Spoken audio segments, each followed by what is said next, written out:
Seigneur, je veux te rendre toute la gloire, je bénis ton Saint-Nom pour ce jour. Je te prie dans ta grâce et ta miséricorde et ta faveur, Seigneur, de prendre le contrôle de ma vie en ce moment, d'être à la première place et que tout ce qui ne te confesse pas dans ma vie se taise. Que ton esprit, Seigneur, agisse au travers de ma personne. Au nom de Jésus-Christ, Amen. Amen. Ce matin, je voudrais vous saluer dans le nom précieux du Seigneur Jésus-Christ et vous exhorter selon l'inspiration du Saint-Esprit au nom de Jésus-Christ de Nazareth. Le thème ce matin de mon message, c'est dans un monde de tentation. Dans un monde de tentation, il y a aussi la bénédiction de la douceur. Alors nous allons prendre le livre de Matthieu 4, versets 1 à 6. Le livre de Matthieu 4, versets 1 à 6. Alors je vous Matthieu 4, versets 1 à 11. Matthieu 4, verset 1. Alors Jésus fut emmené par l'Esprit dans le désert pour être tenté par le diable. Après avoir jeûné 40 jours et 40 nuits, il eut faim. Le tentateur s'étant approché lui dit, si tu es fils de Dieu, ordonne que ces pierres deviennent des pains. Jésus répondit, il est écrit, l'homme ne vivra pas de pain seulement, mais de toute parole qui sort de la bouche de Dieu. Le diable le transporta immédiatement dans la ville sainte, le plaça sur le haut du temple, et lui dit, si tu es le Fils de Dieu, jette-toi en bas, car il est écrit, il donnera des ordres à ses anges à son sujet, et ils te porteront sur les mains, de peur que ton pied ne heurte contre une pierre. Jésus lui dit, il est aussi écrit, tu ne tenteras point le Seigneur ton Dieu.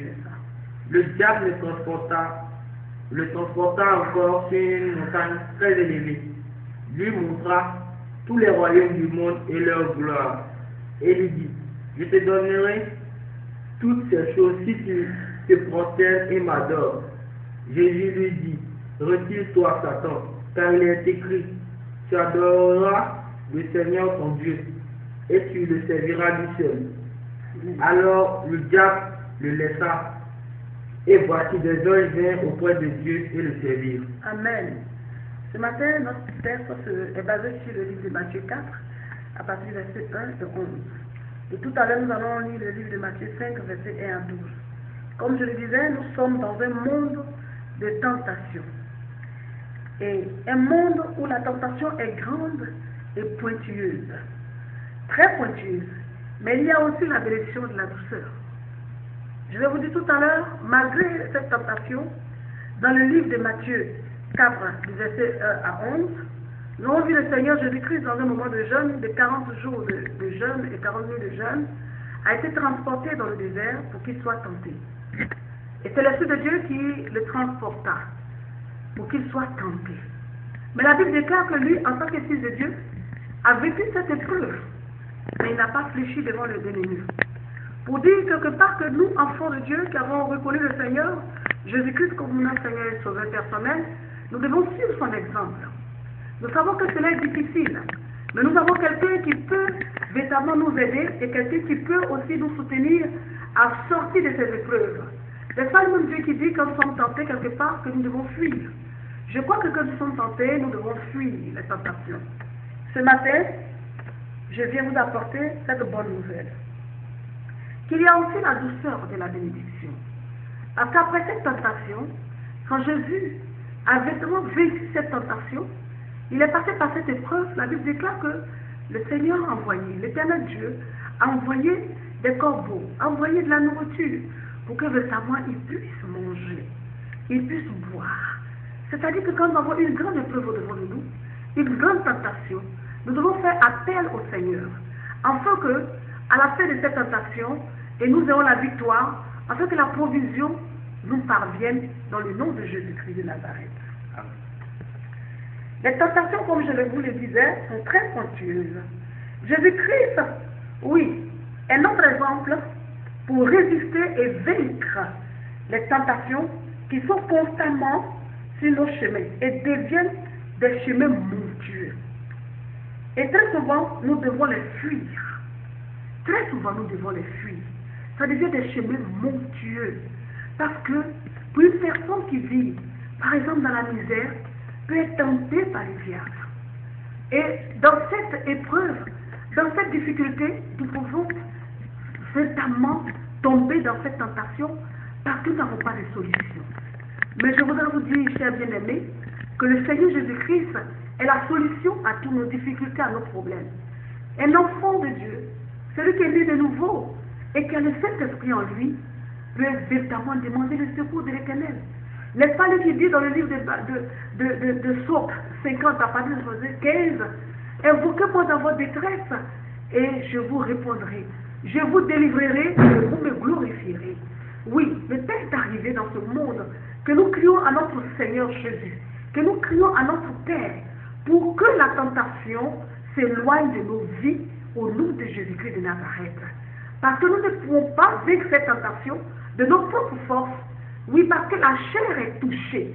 Et quand la chair est touchée, nous devons appeler notre Seigneur. Quand l'esprit est touché, l'âme est touchée, nous partons à la dérive. C'est pourquoi, bien-aimés, je voudrais que nous suivions l'exemple de notre Seigneur Jésus-Christ, oui, dans le désert. Dans ce désert où il y avait beaucoup de choses. Il pouvait avoir soif. Il y avait des torrents d'eau. Le désert des êtres humains, des chrétiens, ça peut être le chômage. Le désert des chrétiens, ça peut être, oui, le blocage à tous les niveaux. Nous avons une entreprise. Ça peut être aussi le célibat. Ça peut être les difficultés dans la famille, dans le foyer. C'est aussi le désert du chrétien. Mais Jésus-Christ a vécu tout cela pour nous. C'est pourquoi chaque fois nous devons nous référer à lui. Bien-aimés, référons-nous à l'éternel Dieu, à son Fils Jésus-Christ, qui nous a donné gratuitement, comme le déclare dans le livre de Jean 3, verset 16, Dieu a tant aimé le monde qu'il a donné son Fils unique, afin que tout comprenne en lui ne périsse point, mais qu'il ait la vie éternelle. Bien-aimés, nous pouvons voir cette vie éternelle si nous avons foi en Jésus-Christ. Nous pouvons voir cette vie éternelle et vaincre les tentations si nous sommes véritablement couchés en Jésus-Christ, ancrés dans le Seigneur. Et nous verrons la victoire, oui, sur nos ennemis au nom de Jésus-Christ de Nazareth. Alors, il faudrait vous dire, et ce matin, je voudrais aussi vous dire, bien-aimés, que selon toujours le livre de Matthieu, le chapitre 3, du verset 16 à 17, la Bible nous parle du baptême de notre Seigneur Jésus-Christ. Et après que l'Éternel ait attesté son identité, au verset 17, la Bible nous dit qu'il fut tenté, bien qu'il fût le Fils de Dieu, comme je vous l'ai dit au départ. Les grandes épreuves et tentations ne viennent pas avant notre conversion. Oui, je le dis, avant notre conversion, nous n'avons pas de tentations. Nous n'avons pas des épreuves, parce que nous vivons dans un monde. Et nous pouvons faire ce que nous voulons. Mais quand tu es converti et que tu acceptes le Seigneur Jésus-Christ comme ton Seigneur et Sauveur personnel, alors l'ennemi qui ne veut pas véritablement que tu aies la vie et que tu aies le salut, se met en position chaque fois autour de toi pour pouvoir te nuire. Mais la Bible nous dit que le diable il rôde comme un lion affamé, cherchant qui dévorer. Il ne te dévorera pas, toi qui as accepté le Seigneur Jésus-Christ de Nazareth. Il ne pourra rien contre toi. Il rôdera, mais ne pourra pas t'atteindre. Bien-aimé, voici le Seigneur Jésus-Christ qui fut tenté, mais il a eu la victoire. Et celui qui est tranché en Christ aura toujours la victoire. C'est pourquoi ce matin, bien-aimé, je vais te dire qu'après ton identité, l'identité c'est d'accepter Jésus-Christ, être enfant de Dieu. Alléluia. Et après cette identité, ne pense pas que tout sera rose pour toi. Tout sera aussi facile pour toi. Tu verras encore, oui, le tentateur. Tu verras encore le dévoreur tourner autour de toi. Mais je te dis, exclame-toi victorieux. Ris et sois dans la joie parce qu'il y a quelqu'un qui est là, qui prend toujours, oui, ton fardeau, qui fait ton combat, qui mène ton combat chaque jour. C'est le Seigneur Jésus-Christ. Celui-là même qui a vaincu la mort à la croix de Golgotha. C'est lui qui est celui-là même qui est toujours avec toi, auprès de toi, chaque fois que dans des épreuves, dans des tentations, en criant à lui, il viendra toujours à ton secours. Bien-aimés, nous devons toujours nous référer à l'Éternel. Nous devons toujours crier à Jésus-Christ. Nous devons toujours lever les regards vers lui. Dans n'importe quelle épreuve et dans n'importe quelle tentation. Oui, nous devons toujours être avec lui. Nous devons toujours nous relever quand nous tombions. Nous ne devons pas persévérer, oui, dans la défiance. Nous devons nous relever. Crions au Seigneur Jésus-Christ pour nous secourir. Et il viendra nous secourir. Il nous aidera par son esprit à vaincre les épreuves et les tentations. Bien-aimé, c'est une joie pour moi. Parce que nous tous, nous sommes passés par là. Et des fois, ce n'est pas facile. Mais quand nous crions à lui, le Père, celui qui a tout vaincu, il vient à notre secours. Il veut voir des cœurs sincères, des cœurs déterminés à quitter le péché, à quitter les tentations, à quitter les échecs dans les tentations. Il veut voir des cœurs sincères. Et quand ton cœur est sincère et que tu veux véritablement quitter, le Seigneur vient toujours à ton secours. Il vient toujours pour te secourir. La Bible nous dit qu'il est la solution à tous nos problèmes. Il a la solution à tous nos problèmes. Rien ne peut branler, oui, celui qui a la foi en Jésus-Christ. Rien ne peut branler le Seigneur Jésus pour secourir ses enfants. Il est l'alpha et l'oméga. Il est le lion de la tribu de Juda. L'étoile brillante du matin. Bien-aimé, il nous éclaire, il est la lumière. Et quand la lumière est là, les ténèbres s'éloignent de nos vies. Bien-aimé, les tentations, les péchés sont les ténèbres. Et la lumière, c'est Christ qui vient effacer les ténèbres dans notre vie quand nous crions à lui. Bien-aimé, comme je vous le disais, notre Seigneur fut tenté, bien qu'il soit fils de Dieu. Et je vous ai dit tout à l'heure que c'est après notre conversion que les tentations deviennent nombreuses et très précieuses. Mais nous avons quelqu'un pour nous sauver. Celui à qui nous avons tous cru. Celui que nous savons qu'il est notre salut. Il est celui-là même qui est le détenteur de tout pouvoir. La Bible déclare qu'il est l'alpha et l'oméga. Il est Dieu, il n'y a pas d'autre Dieu en dehors de lui. Il est là pour nous secourir.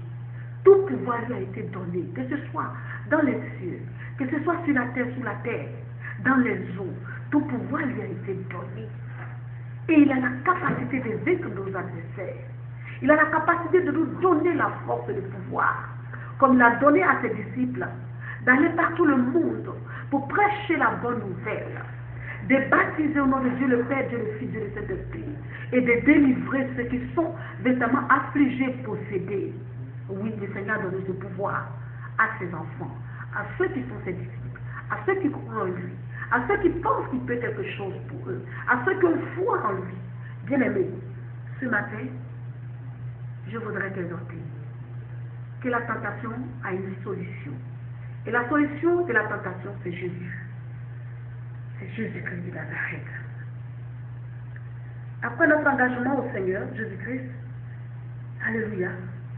Et c'est un combat que nous ne pouvons pas mener qu'avec le Seigneur Jésus-Christ. Oui. C'est un combat que nous ne pouvons mener qu'avec le Seigneur Jésus-Christ. Un individu ne peut pas se lever dans la chair pour dire « je vais vaincre les tentations. Je vais vaincre les épreuves. » C'est Jésus-Christ qui est notre Seigneur qui a vaincu en premier lieu les tentations.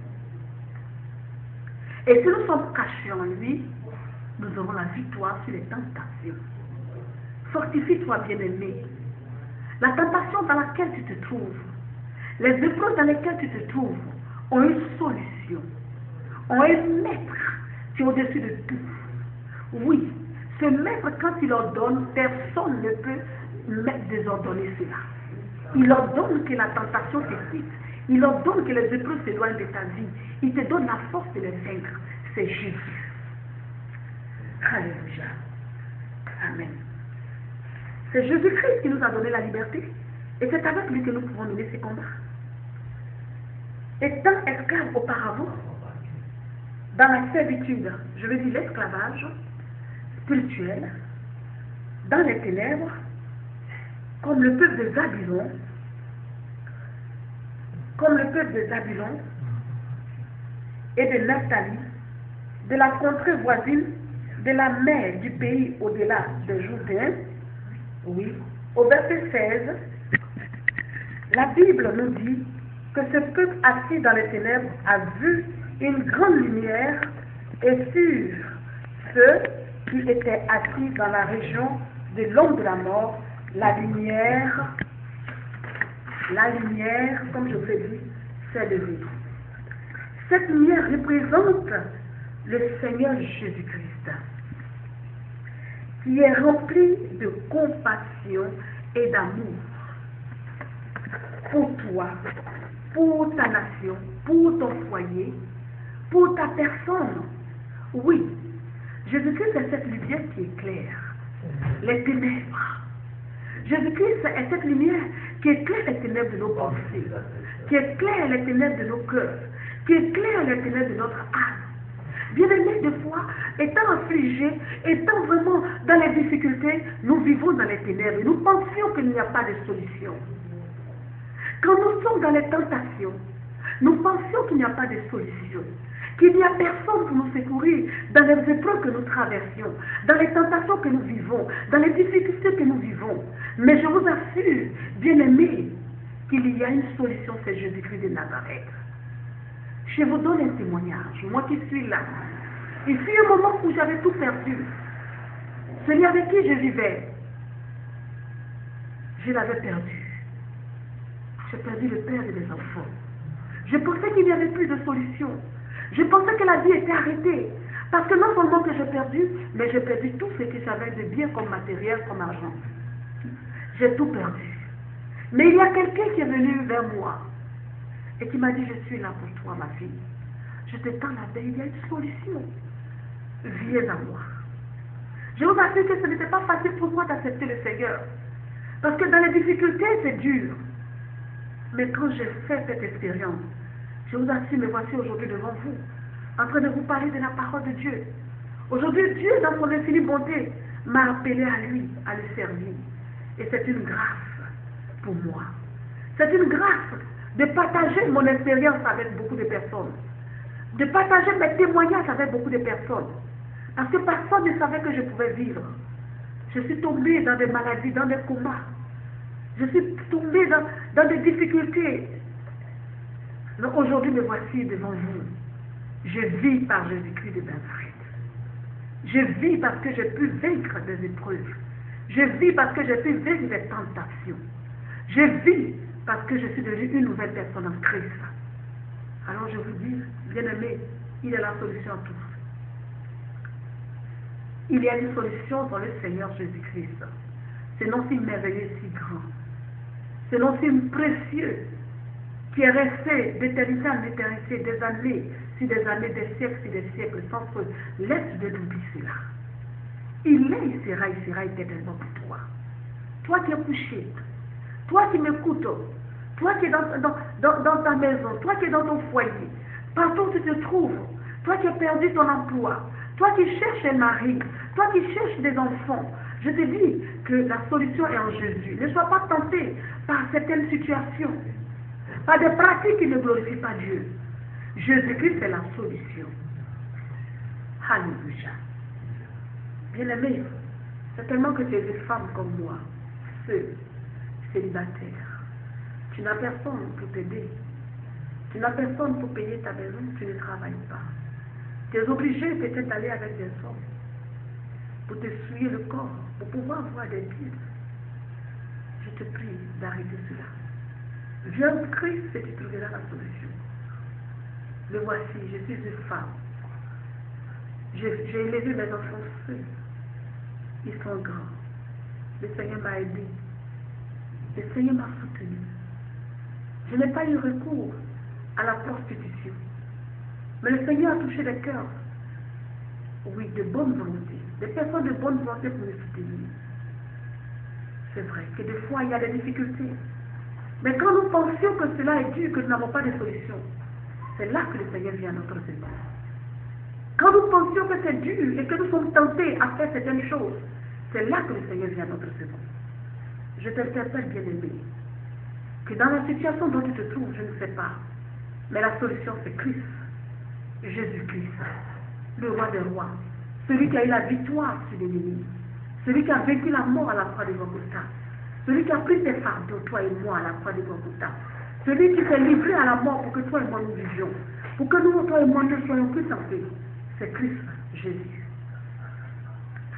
Alors, je voudrais te dire, ce matin, ne désespère pas. Je voudrais encore venir vers toi. Bien-aimé, Jésus-Christ est rempli de compassion et d'amour. Comme je l'ai dit, ce peuple demande pour nous nous repentions. Je voudrais que tu te repens. Car la repentance est le début de la solution à nos difficultés. Réponds-toi. Combien de fois tu as jugé le Seigneur? Combien de fois tu as jugé ton frère? Combien de fois tu as jugé des personnes qui ne sont pas venir à ton aide, à ton secours?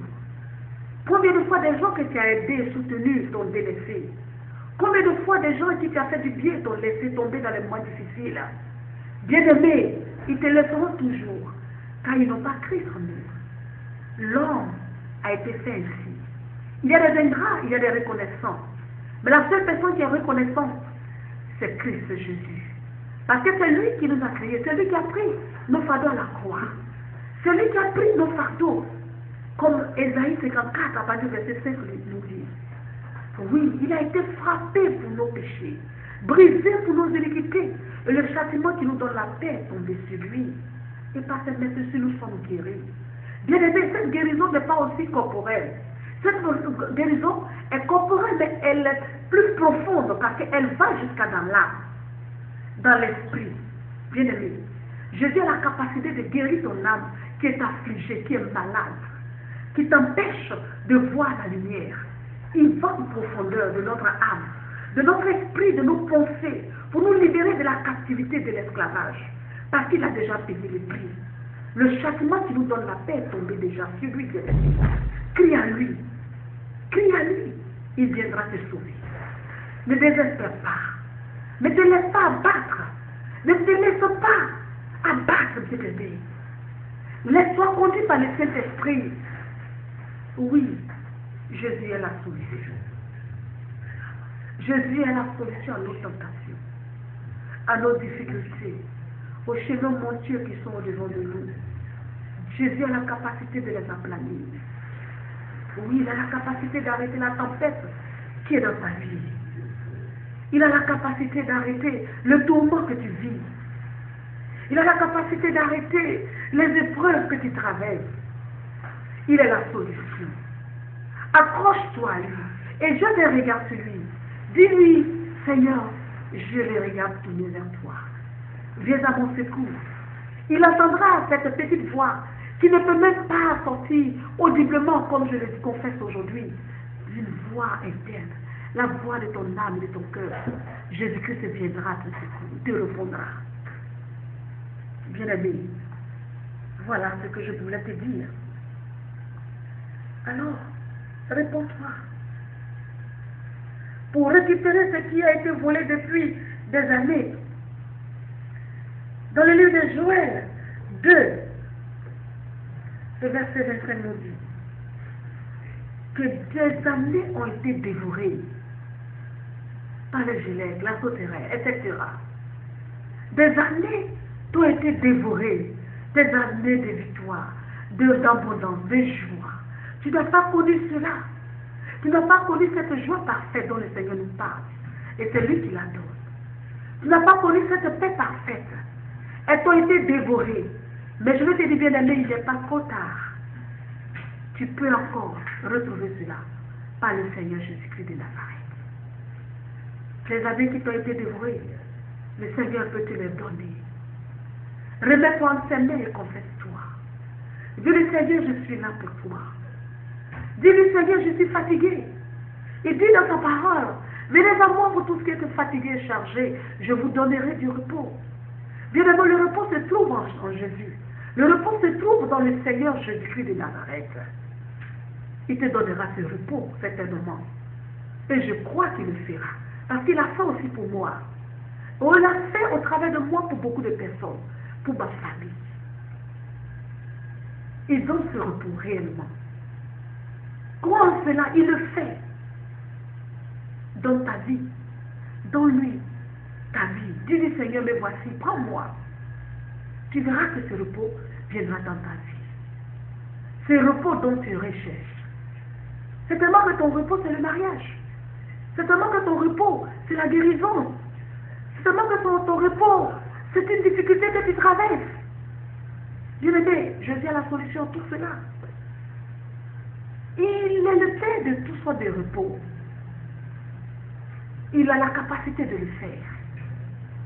Il le fait. Il l'a fait. Et il le fera toujours. Alors, bien-aimé, il faut que tu puisses pardonner aussi. Parce qu'en pardonnant, en aimant ton prochain comme toi-même, c'est le Seigneur que tu aimes. Avec ce bon comportement, le Seigneur nous aidera à vaincre les tentations. Change, deviens une nouvelle personne en Jésus-Christ. Il t'aidera à vaincre les tentations. Parce que tant que tu seras en dehors de lui, tant que tu ne chercheras pas à t'approcher de lui, la Bible dit que Dieu fait grâce à qui veut. Cette grâce que la pluie tombe dans les champs de tout le monde, du bon comme du méchant, tu recevras cela. Mais la grâce particulière qui te donne le salut, qui te donne de voir le royaume des cieux, vient de Jésus-Christ de Nazareth. Cette grâce particulière qui te permettra d'aller au Père vient de Jésus-Christ de Nazareth. Tu peux t'acquérir tous les richesses du monde, tous les biens de ce monde, mais ton âme ne sera pas en paix. Quand tu te retrouves seul dans ton lit, tu n'as pas la paix. Il y a quelque chose qui te manque, c'est Jésus. C'est Jésus. Parce que chaque fois que tu te trouveras seul, tu seras tenté à certaines choses qui ne glorifient pas le nom de Dieu. Mais quand tu as Jésus-Christ, tu as la paix du cœur, parce qu'il est la solution. Bien-aimé, ton bon comportement, par ton bon comportement, le Seigneur t'aidera avec les tentations et épreuves qui se présentent devant toi. La lumière du Seigneur nous couvrira et te couvrira aussi pour être mis à part. Quand tu es en Christ, tu es mis à part. Tu es quelque chose de précieux. Tu es quelque chose de valeur. Dieu prend soin de toi. Tu es précieux à l'œil de l'Éternel. Dieu te met à part. Il ne te mélange pas avec n'importe quoi. Tu es très précieux à ses yeux. Il veille sur ta vie. Tu es un trésor pour lui. Alors, laisse-toi conduire par le Saint-Esprit vers le Seigneur. Accepte-le. Accepte-le, Seigneur. La tentation de Christ. Comment dire, le dernier Adam, selon 1 Corinthiens 15, verset 45, je cite ce verset, il dit c'est pourquoi il est écrit, le premier homme Adam devint une âme vivante. Le dernier Adam est devenu un esprit vivifiant. Adam s'est tenté en qualité de Seigneur de la création. Toutefois, la connaissance du bien et du mal échappait à sa souveraineté. Genèse 1, verset 26, que vous pouvez lire. Genèse 2, verset 16 à 17. Alors Adam perdit tout par la chute. Mais Christ parut en humble serviteur. Il parut en humble serviteur. Agissant en totale dépendance du Père et en parfaite obéissance. L'obéissance, c'est la clé de toute porte de bénédiction dans le Seigneur. Notre Seigneur et Sauveur personnel avait une mission à accomplir cette terre. Devant les épreuves et les tentations, il n'a pas failli à son devoir. Il a été obéissant jusqu'à la dernière minute. C'est ce que le Seigneur Jésus-Christ nous demande. Bien-aimés, soyons obéissants aux préceptes, aux commandements, aux lois de l'Éternel, et nous verrons sa